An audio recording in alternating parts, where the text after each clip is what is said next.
इस वीडियो में हम गुप्ता पीरियड के बारे में पढ़ने वाले हैं, गुप्ता काल के बारे में, जो भारत का स्वर्णिम युग कहा जाता है और 240 से लेकर 550 ईस्वी तक ये था।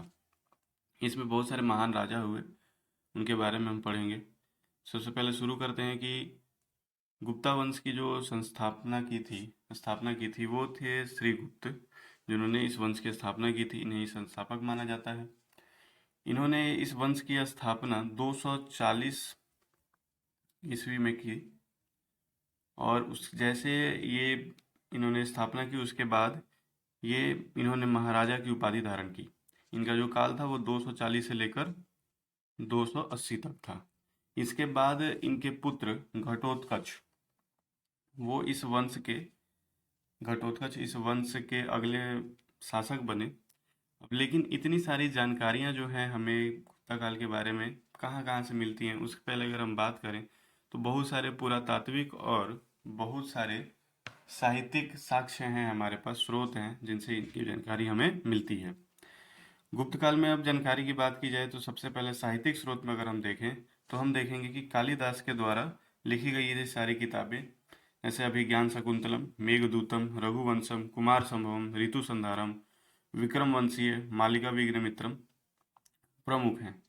इनमें आगे अगर देखा जाए तो विशाख दत्त के द्वारा मुद्राक्षस, देवी चंद्रगुप्तम, फिर विष्णु शर्मा के द्वारा पंचतंत्र। इसमें हमने पंचतंत्र की बहुत सारी कहानियां पढ़ी होंगी आप लोगों ने। फिर धन्वंतरी के द्वारा अनुशीदान, पाणिनि के द्वारा अष्टाध्यायी, फिर हर्षवर्धन के द्वारा नागानंद, रत्नावली, प्रियदर्शिका, बाणभट्ट के द्वारा रचित हर्षचरित, कादम्बरी, वारामिहिर के द्वारा वृद्ध संहिता, पंचसिद्धातिका। ये सारे साहित्यिक स्रोत हैं जिनसे हमें गुप्ता काल के बारे में जानकारी मिलती है। फिर अगर हम आगे पुरातात्विक साक्ष्य की बात करें तो जो भी कुतुब मीनार में गया होगा उन्होंने देखा होगा कि उसके प्रांगण में एक ऐसा लौह स्तंभ लगा हुआ है, ये वाला। और ये इसे बोलते हैं मेहरौली का लौह स्तंभ, जो चंद्रगुप्त द्वितीय के द्वारा लगवाया गया था कुतुब मीनार में। अब इसकी खास बात यह है कि ये आज तक इसमें जंग नहीं लगा, इतना पुराना होने के बाद भी। दूसरा पुरातात्विक साक्ष्य है कि प्रयाग स्तंभलेख या इलाहाबाद स्तंभलेख जो है वो समुद्रगुप्त के द्वारा उनके दरबारी कवि जो हरिसेन थे उसके द्वारा लिखवाया गया था। फिर तीसरा अगर एरन अभिलेख की बात करें जो भानुगुप्त के द्वारा खुदवाया गया, इसमें हमें सती प्रथा के प्रथम साक्ष्य मिलते हैं कि सबसे पहले सती होने का साक्ष्य हमें यहीं से मिलते हैं। और भी अगर हम बात करें तो विल्सन अभिलेख है, विल्सन अभिलेख।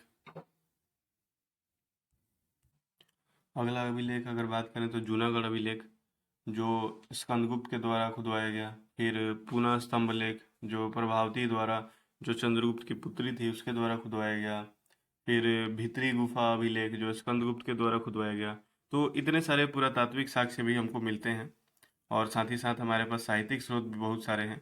और इन सारे साहित्यों से और जो उपयुक्त ये जो मतलब जितने भी साक्ष्य हैं इनसे हमें ये जानकारी मिलती है कि गुप्त वंश के जो शासक हैं उनके पूर्वज, उनके पहले के जो पूर्वज थे वो कुषाण वंश में या कुषाण काल में मंत्री हुआ करते थे। ये सब कुषाण काल में मंत्री हुआ करते थे। आगे बात करें, अभी तक हमने देखा कि संस्थापना कर दी है श्रीगुप्त ने, उसके बाद उसके पुत्र घटोत्कच की शासक बना। फिर श्रीगुप्त जो है, श्रीगुप्त के बाद जैसे मैंने बताया घटोत्कच रहा और ये रहा 280 से लेकर 320 तक। और इसने भी जब शासक बना उसके बाद महाराजा की उपाधि धारण की।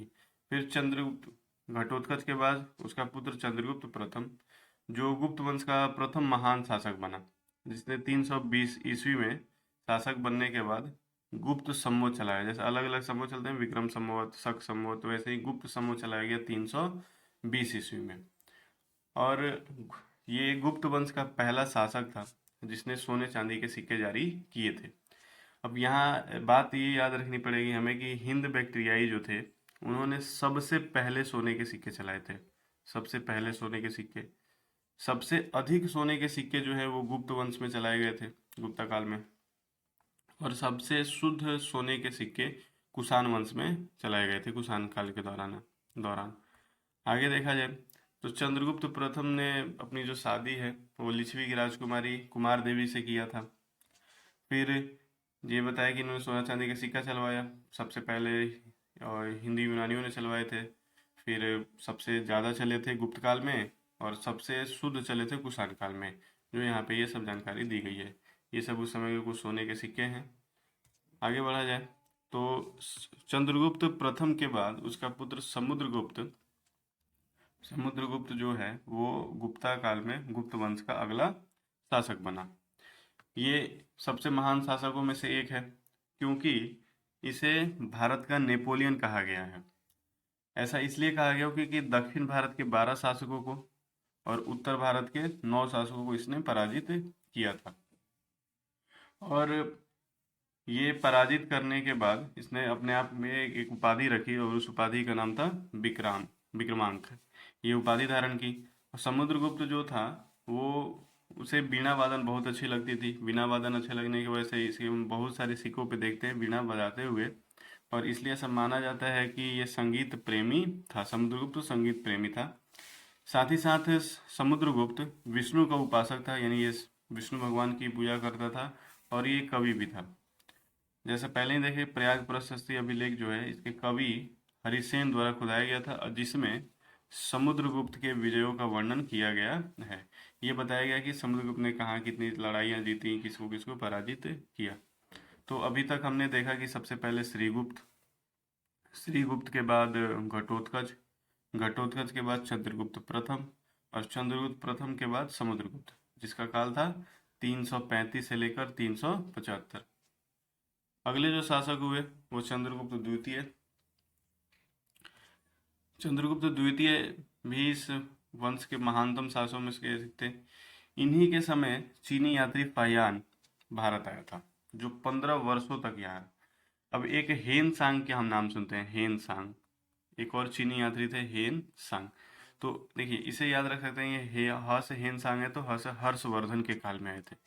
लेकिन फाहियान जो थे वो चंद्रगुप्त प्रथम। अच्छा, फाहियान के बाद हेन सांग आएंगे, क्योंकि हर्षवर्धन का काल इनके बाद आता है। तो चंद्रगुप्त द्वितीय में फाहियान यात्री आए, चीनी यात्री, जो 15 वर्षों तक यहाँ रहे। फिर इन्होंने भारत का पहला शासक थे जिन्होंने विक्रमादित्य की उपाधि धारण की थी। और अंतिम शासक जो था वो हेमू था। बहुत सारे शासकों ने अपने आप में विक्रमादित्य की उपाधि धारण की थी। तो पहले शासक चंद्रगुप्त मौर्य, ये सॉरी चंद्रगुप्त द्वितीय थे, मौर्य नहीं होगा। और अंतिम शासक है हेमू। आगे देखा जाए तो जैसे हम सुनते हैं अकबर के पास नवरत्न हुआ करते थे, वैसे सबसे पहले नवरत्न चंद्रगुप्त द्वितीय के पास थे। 9 विद्वान इनके दरबार में रहते थे, जिन्हें नवरत्न कहते थे। अकबर के दरबार में भी नवरत्न रहते थे। फिर हम देखें तो शिवाजी के दरबार में जो रहते थे उन्हें बोला जाता था अष्ट प्रधान।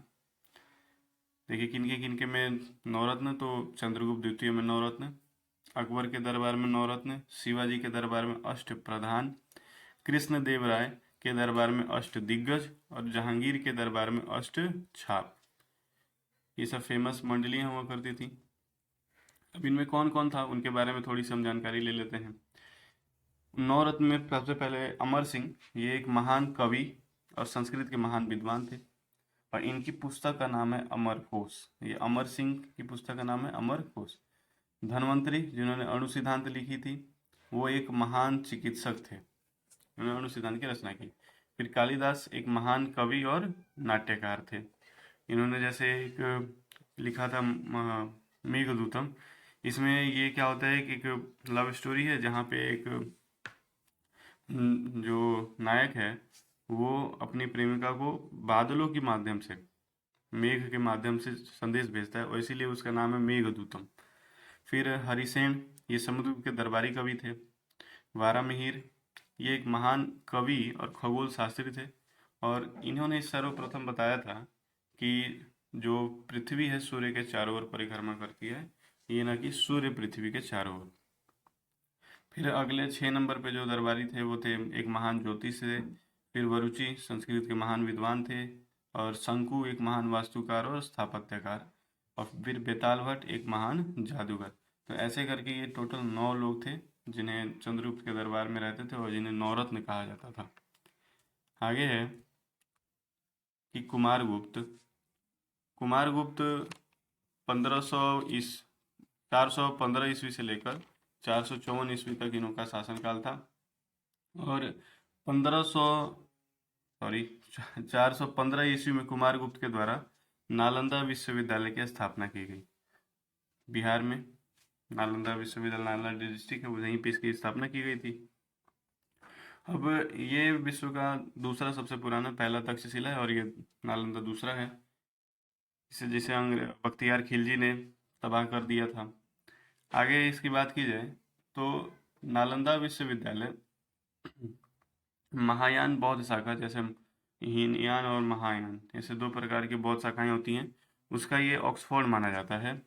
और गुप्ता काल में जब कुमारगुप्त शासक बने तो उसके बाद उन्होंने महेंद्र द्वितीय की उपाधि धारण की थी। इन्होंने जो उपाधि धारण की थी वो महेंद्र द्वितीय ने। फिर गुप्ता काल में सर्वाधिक अभिलेख जो है इन्हीं के द्वारा, कुमारगुप्त के द्वारा ही खुदवाया गया है। तो अभिलेख सबके द्वारा कुछ कुछ खुदवाया गया, लेकिन सबसे ज़्यादा अभिलेख कुमारगुप्त के द्वारा ही खुदवाए गए हैं। अभिलेख खुदवाने की जो परंपरा थी वो अशोक के द्वारा शुरू की गई थी। अब अगर हम थोड़ी सी और इसमें बात करें तो हम ये देखेंगे कि गुप्त काल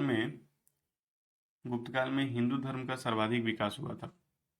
हिंदू धर्म का सर्वाधिक विकास हुआ था। धर्म जो था वो हिंदू का सर्वाधिक विकास। फिर हम बात करें तो इसमें वैष्णव धर्म और भागवत धर्म को काफ़ी बढ़ावा मिला। साथ ही साथ चंद्रगुप्त जो द्वितीय थे वो परम भागवत की उपाधि उन्होंने धारण की थी, चंद्रगुप्त द्वितीय ने। फिर चंद्रगुप्त द्वितीय के काल में ही चारों वेदों को, जो वेद हैं हमारे चारों, उन्हें लिपिबद्ध किया गया। मतलब पहले लोग उसको बस मुंह जबानी याद रखते थे, अब उसे लिखा गया। ये पहला काम किया गया था चंद्रगुप्त द्वितीय के काल में। और उसके बाद कुमारगुप्त है, कुमारगुप्त ने नालंदा विश्वविद्यालय की स्थापना की, जिसे ऑक्सफोर्ड बोला गया, और महायान बौद्ध शाखा का। फिर इन्होंने सबसे ज़्यादा अभिलेखों को भी खुदवाया।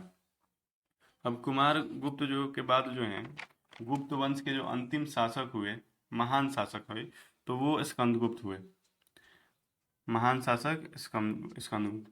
गुप्त काल में हुनों का आक्रमण बहुत ज़्यादा होता था, और इन्हीं के द्वारा स्कंदगुप्त के समय ही सबसे पहला हुनों को आक्रमण हुआ था, और जिसे स्कंदगुप्त ने अच्छे से पराजित कर दिया। और इसी वजह से स्कंदगुप्त को हुनों का विनाशक भी कहा जाने लगा कि ये हुनों के विनाशक हैं। लेकिन हुनों के जो आक्रमण थे वो लगातार होते रहे, बार बार आक्रमण उनका होते रहा। और फिर जाके पश्चात में, बाद में कुछ दिनों बाद, जो गुप्त साम्राज्य था उसका विघट कमजोर होने लगा, और साथ ही साथ विघटन भी होने लगा। और फिर लास्ट में देखा जाए तो गुप्त वंश का जो अंतिम शासक थे विष्णुगुप्त या कुमारगुप्त तृतीय, उन्हीं का नाम था विष्णुगुप्त या फिर कुमारगुप्त तृतीय। ठीक है, ये हमारे इतने शासक हुए, इन्होंने जो जो अच्छे काम किए या जो किया वो हमने पढ़ा। फिर प्रशासनिक व्यवस्था की अगर हम बात करें तो गुप्त साम्राज्य की सबसे बड़ी प्रादेशिक इकाई जो थी वो देवा थी। जैसे अभी जिला होता है, प्रमंडल होते हैं, तो ऐसे ही उस समय प्रशासनिक जो व्यवस्था में सबसे बड़ी इकाई थी वो देवा थी। जो और देवा का जो शासक होता था उसे हम गोपना कहते थे। और इसकी सबसे छोटी इकाई ग्राम सभा थी। इसकी जो है यहाँ पे छूट गया है, ये सबसे छोटी इकाई जो थी वो ग्राम सभा थी। या फिर यहाँ पर जो ये जो सॉरी जो देवा लिखा हुआ है, यहाँ देश होगा कि सबसे बड़ी प्रादेशिक इकाई जो थी वो देश थी, और उसके शासक को हम गोपना कहते थे। और फिर सबसे छोटी इकाई जो ग्राम सभा थी, और इसके जो मुखिया था उसको हम ग्रामिक कहते थे, ग्राम सभा, और उसके हम कहते थे ग्रामिक। ठीक, आगे बढ़ा जाए तो पुलिस विभाग की बात करेंगे तो पुलिस विभाग का जो मुख्य अधिकारी था उसे दंडपासी कहा जाता था। जैसे कमिश्नर हो गए अभी, IGDIG, वैसे उनमें दंडपासी। और जो साधारण पुलिस कर्मचारी होते थे ना, उनको या तो हम चाट कहते थे और या फिर उनको हम भाट कहते थे। ये होता था उस समय। और फिर राजस्व लिया जाता था, भू राजस्व। उस समय भू राजस्व जो था 1/4 से लेकर 1/6 तक था। अपने जितना भी अनाज का उत्पादन हुआ, अगर 100 किलो हुआ तो 25 किलो से लेकर आपसे 1/6 तक उसका लिया जाएगा। फिर आता है कि सिंचाई के लिए उस समय रहट और घंटी तंत्र का उपयोग किया जाता था सिंचाई करने के लिए। फिर गुप्त काल में सर्वाधिक महत्वपूर्ण जो अगर कोई नगर था तो वो उज्जैन था। सबसे महत्वपूर्ण नगर उज्जैन हुआ करता था, जो कहाँ पे है तो मध्य प्रदेश में है, महाकाल की नगरी है। फिर गुप्त शासकों की राजकीय भाषा संस्कृत थी। जो दरबारों में या सरकारी कामों में उस समय जो भाषा यूज होती थी वो संस्कृत हुआ करती थी। और चांदी के सिक्कों को रुपया कहा जाता था। इस समय के जो चांदी के सिक्के थे उसे कहा जाता था रुपया। फिर शेरशाह सूरी के समय भी जो सिक्के चलते थे उसे रुपया कहा, यहाँ रुपया क्या है और वहाँ उसे रुपया कहते थे। अब इसी काल में, गुप्त काल में ही मंदिर कला का विकास हुआ और बहुत सारे मंदिर बनवाए गए, जिनमें मंदिरों की हम बात करें तो विष्णु मंदिर है तिगवा, जो जबलपुर में है। फिर शिव मंदिर भौरा में सॉरी, जो नागौदा जिला में है। फिर दशावतार मंदिर देवगढ़ ललितपुर में।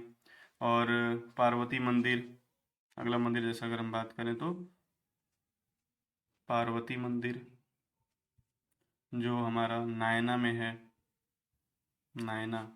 और ये नायना कुठार, ये भी मध्य प्रदेश में ही है।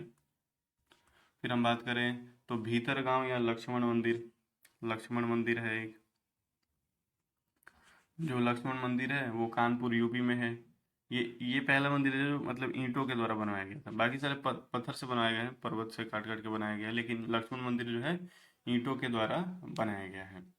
अब जैसे ये सब हुआ तो फिर 550 तक आते आते, जैसे हुनों का आक्रमण लगातार हो ही रहा था स्कंदगुप्त के बाद से, तो जो शक्तिशाली गुप्त साम्राज्य था वो 550 के आसपास आते आते टूटने लगा, विघटन होने लगा उसका।